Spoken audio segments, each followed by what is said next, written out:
Movie के release में अभी थोड़ा टाइम ही बचा है और पिछली मूवी के बाद हमें एंटमैन और वास्प के कैरेक्टर से काफी जो है आशनाई हो चुकी है, लेकिन अभी तक जो हमारा घोस्ट का कैरेक्टर है वो हमारे लिए अभी भी घोस्ट है। हमें उसके बारे में इतना ज्यादा कुछ नहीं पता। तो मैंने सोचा कि मूवी से पहले आप लोगों को थोड़ी सी उसके बारे में डिटेल बता दी जाए, ताकि जब आप मूवी देखने जाएं तो आपको कुछ ना कुछ आइडिया हो इस कैरेक्टर के बारे में। बाकी जब ये मूवी रिलीज होगी तब भी इसी तरह की एक वीडियो बनेगी जिसमें मूवी में जो चेंजेस की गई हैं वो हम जिक्र करेंगे उसका। तो चलते हैं अब सीधा वीडियो की तरफ।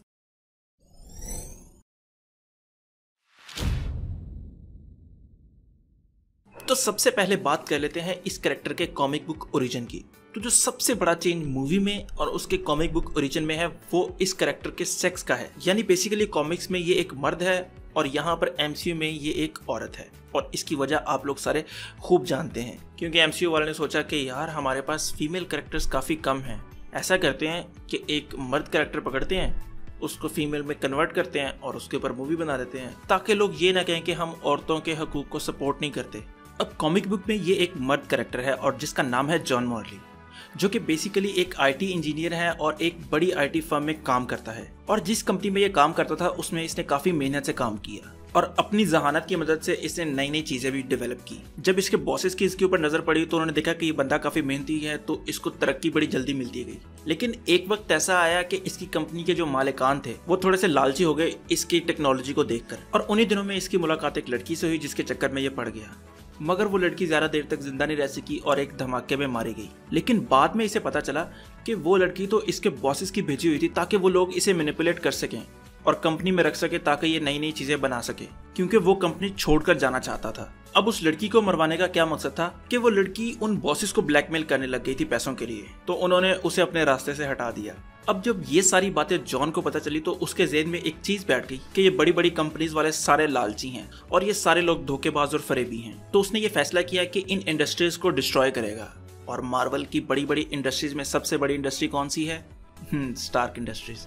तो ये बेसिकली मेजर आयरन मैन का विलन है, लेकिन यहाँ पर इसको एंटमैन की मूवी में डाला गया है। अब इसकी पावर्स और एबिलिटीज की बात करें तो इसके पास एक सूट है जिसकी मदद से ये जिस चीज को टच करे और खुद इनविजिबल बन सकता है। अब इसको आप ऐसे समझ लें कि ये एक सुपर हैकर भी है और इसके सूट में ऐसी पावर है कि ये टेक्नोलॉजी वाली चीजों को कंट्रोल कर सकता है। अब ये जो ओरिजिन मैंने अभी आपको बताया इसमें बहुत हैवी टर्म्स का यूज किया गया था, तो मैंने उसको निकाल दिया। मैंने आपको कोशिश किया है कि सिंपल और आसान अल्फाज में समझा सकूं कि ये बेसिकली क्या था और क्या बन गया।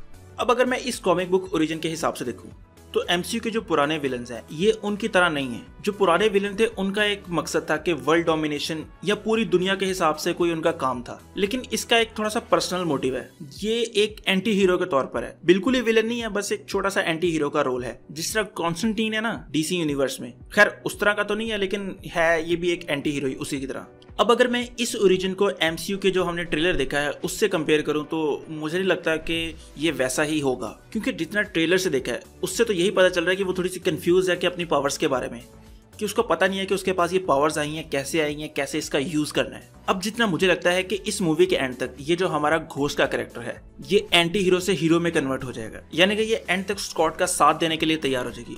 बस ये मुझे ऐसी फीलिंग आ रही है, बाकी मुझे ये कहीं से थ्योरी पता नहीं चली, ये वैसे मुझे ऐसी फीलिंग आ रही है क्योंकि जो मैंने कॉमिक बुक ओरिजिन देखा है उससे थोड़ा सा फील हो रहा है मुझे ऐसा।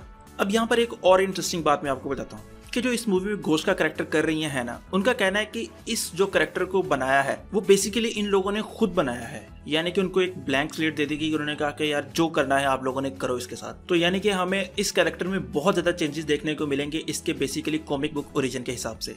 और एक और बात जो मुझे फील हो रही है कि घोस्ट की जो नज़र में है ना वो हीरो है और उसके जो आसपास के लोग हैं वो उसके लिए विलन है।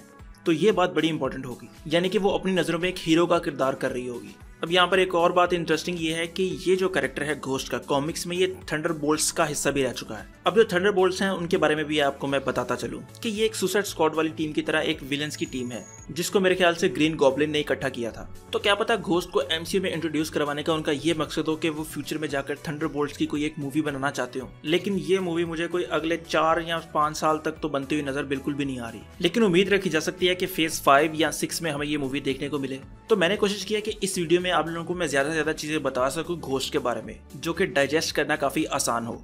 जिससे आपको घोस्ट के कैरेक्टर से इंट्रोडक्शन तो हो, ताकि आप जब मूवी में जाएं तो बिल्कुल ही खाली हाथ ना जाएं। तो मुझे उम्मीद है आपको ये वीडियो पसंद आई होगी। अगर पसंद आई है तो अपने दोस्तों के साथ ज़रूर शेयर करें और नीचे लाइक वाला बटन ज़रूर प्रेस करें और सब्सक्राइब वाला दबा देंगे तो क्या ही बात है। तो खुश रहें, खुश रखें। अल्लाह हाफिज़।